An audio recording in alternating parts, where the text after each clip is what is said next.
tenemos que entender que la palabra cótomo no guarda relación con una división. La relación la adquiere cuando se le agrega tri, mit o cot o di. Dicótomo significa algo que se divide en dos similares, tricótomo que se divide en tres. Pero quitándole lo que es el tri y el di, no significa eso. Yo soy mitcótomo, luego lo voy a explicar por qué, algo nuevo, ¿verdad?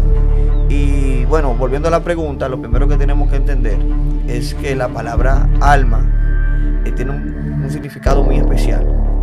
Nosotros lo conocemos como nefesh, en primer lugar. No me estoy refiriendo ya a la palabra del Nuevo Testamento para alma, ¿verdad? Por si acaso. También hay que saber cuando hablamos de alma o respiración, que es un derivado minucioso, que es nafash, ¿verdad? Pero después vamos también a ver eso. Y lo que es espíritu, que también vamos a ver en la Biblia, según vamos nosotros conversando, ¿verdad? ¿Qué hay de diferencia entre alma y espíritu? Me habías dicho que qué diferencia hay. Sí, ¿cuál es la diferencia? Ok, mira, me hubiera gustado que haberme quedado de último, porque yo soy el que vengo con una teoría, me parece que es nueva. Pero fíjate algo, mira, el alma y el espíritu son distinguibles, pero no son separables.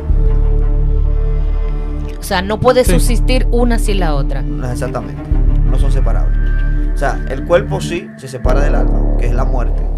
Y luego vamos a ver los textos bíblicos cuando vayamos entrando más en materia. Pero cuando hablamos de diferenciar, solamente podemos distinguirlo. Esto está, por ejemplo, en el libro de Hebreos, capítulo 4. Me gustaría que me acompañaran, no sé si puedo desplayarme aquí. Claro que sí. Versículo 12, ¿verdad?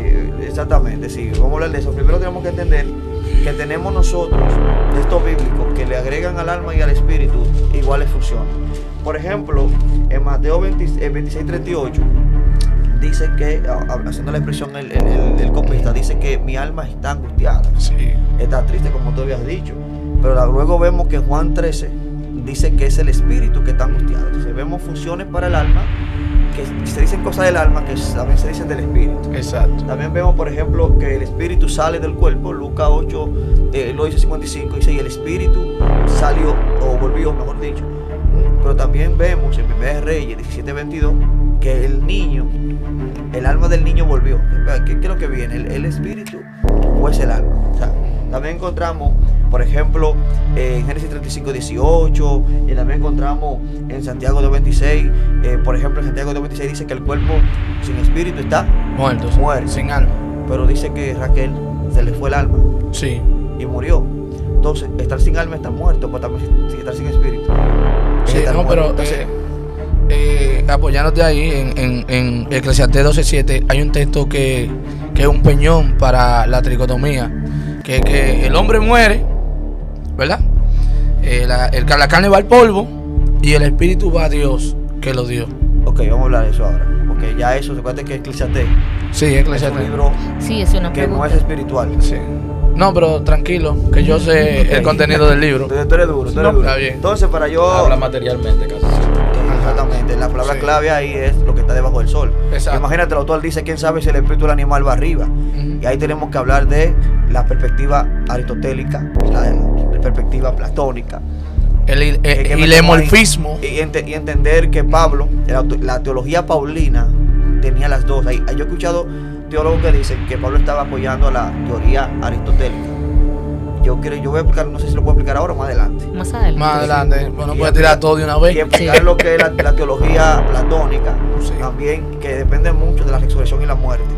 Después yo voy a hablar sobre eso, pero como vuelvo y digo, en Hebreos 4:12 es una de las bases para entender por qué el alma y el espíritu son inseparables, son distinguibles, no son la misma cosa. O sea que si vamos a eso, creo que mi teoría se inclina más a la tricotomía. Sí.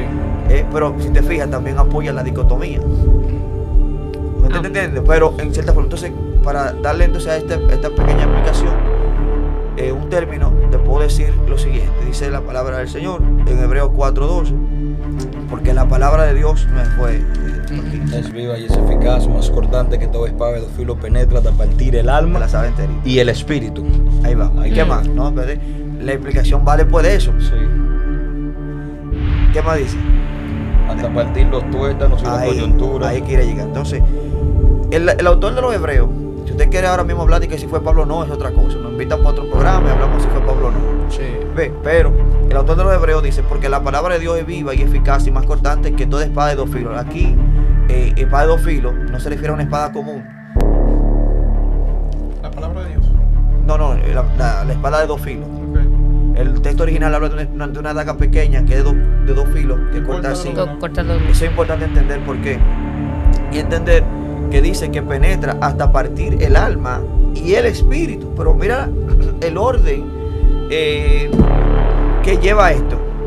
Para él da 3 líneas lógicas, sucesivas, para entender esto.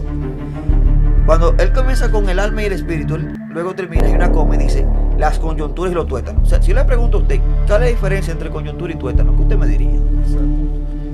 La coyuntura son la parte externa de los huesos, pero los tuétanos son la parte interna. No se pueden separar, se puede distinguir. Sí, pero son diferentes. Y una está dentro de él. Ahí, ¿entiende por qué lo estoy tratando de decir? Entonces, y así mismo, los pensamientos y la intención del corazón son distinguibles, pero tú no puedes separar la intención del pensamiento. Y son casi tan unidos que una intención automáticamente se convierte en un pensamiento. Entonces, en esa misma línea de pensamiento, el espíritu y el alma son distinguibles, pero no son separados.